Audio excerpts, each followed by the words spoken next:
Hello बच्चों, let's read this question. So this question says, a light string passes over a frictionless plate to one of its end of mass 10 kg attached to the other end. A mass of 15 kg attached. The tension in the thread will be. Okay, tension in the thread आपको यहाँ पर calculate करके बतानी है। तो देखिए बच्चों, इस क्वेश्चन का की कॉन्सेप्ट आपका लिख सकते हैं।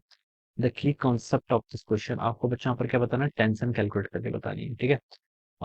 तो इस क्वेश्चन का की कॉन्सेप्ट न्यूटन सेकंड लॉ लिख लेते हैं। क्या लिख लेते हैं? Newton second law. Newton second law of motion. This will be the key concept of this question.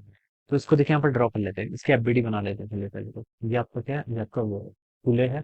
ये 10 केजी का मास है। 10 केजी के मास का कौन कौन से फोर्स लेंगे? सबसे पहले तो 10 की अर्थ लगाएगी नीचे की तरफ। ये एक स्ट्रिंग से कनेक्ट है, उस पर एक टेंशन आएगी टी। ठीक है, स्ट्रिंग देखिए आपकी आइडियल है। ठीक है। और इसका यहाँ पर आपका देखिए 15 केजी अटैच कर रखा है, तो उसके कारण 15 जी नीचे की तरफ आएगा। टेंशन इसको ऊपर लगाएगी टी एस, और उसका नेट एक्सेलेरेशन मान लीजिए अपने यहाँ पर ऐसा मान, ठीक है, अपोजिट ही मान सकते हैं, आंसर नेगेटिव हो जाएगा, उससे कुछ फर्क नहीं पड़ेगा। राइट। इसको सॉल्व करते हैं। यहाँ पर से देखिए इसका न्यूटन लॉ का मोशन लगाते हैं, तो पहले 15 वाले पर लगाते हैं। तो देखिए इसका एक्सेलेरेशन 15 है, डाउनवर्ड डायरेक्शन में है, तो 15 जी सपोर्ट करेगा माइनस टी। ऑलराइट। और इसको इक्वेशन 1 मान लो। अब बच्चों 10 वाले केजी पे ब्लॉक पाइए, तो इसका एक्सेलेरेशन देखिए 10 है, कौन सपोर्ट कर रहा है? टेंशन सपोर्ट कर रही है, माइनस 10 जी हो जाएगा। This is my equation number 2। ये क्या होगी? मेरी इक्वेशन 2। ठीक है। हम्म। ठीक है, ये इक्वेशन है। ठीक है।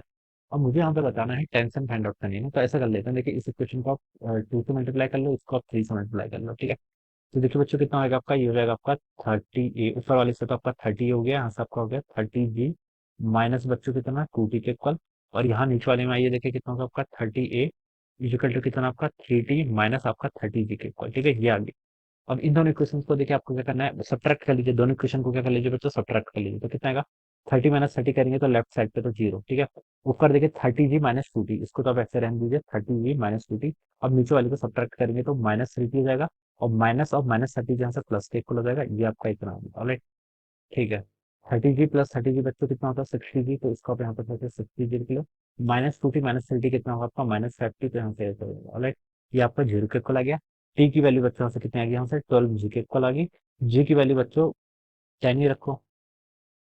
जी की वैल्यू बच्चों आप यहाँ पर से देखिए, जी की वैल्यू को बच्चों अगर हम यहाँ पर से 9.8 भी रखेंगे, तो आपका एक 9.8 रखो। देखो 9.8 आपकी एग्जैक्ट वैल्यू होगी। ऑलराइट। यहाँ पर देखिए सिचुएशन थोड़ी सी कंफ्यूजिंग है, कैसा है देखिए बताता हूँ। 116 न्यूटन इतना आपका टेंशन आएगा। अगर आप टेंशन की वैल्यू 10 रखेंगे तो 120 न्यूटन, वो आपका ऑप्शन सी में गिवन है। बीम अगर 9.8 रखेंगे तो 118 न्यूटन आएगा। सॉरी, ये इसका ऑप्शन ए होगा। ऑलराइट। इसका ऑप्शन देखिए 9.8 ही रखना है आपको, 117.6 भी आपको गिवन कर रखा है। तो इसका जो राइट आंसर है बच्चों, आपका ऑप्शन ए ही होना चाहिए। ठीक है। क्वेश्चन में कुछ मेंशन नहीं होता तो जी की वैल्यू 9.8 रखनी है। ठीक है। तीनों ही ऑप्शन देखिए बिल्कुल क्लोज ऑप्शन है। 117.6 को राउंड ऑफ करके 118 आ जाएगा। और 120 आपका ऐसा रखने पा रहा है, तो बिल्कुल भी इसमें कैलकुलेशन की मिस्टेक होनी नहीं चाहिए, स्लाइट मिस्टेक भी होगी। ऐसे ऑप्शन मिलते हैं तो आपको जी की वैल्यू 9.8 ही रखनी है, अनलेस क्वेश्चन में आपको मेंशन ना हो। अगर क्वेश्चन में जी की वैल्यू बोला होता तब 10 रखते, तब आपका सी ऑप्शन ट्रू हो जाता। ठीक है। और अगर मेंशन नहीं है तो देखिए इसको बिल्कुल पॉइंट तक इसकी एक्यूरेसी चाहिए आपको। ठीक है।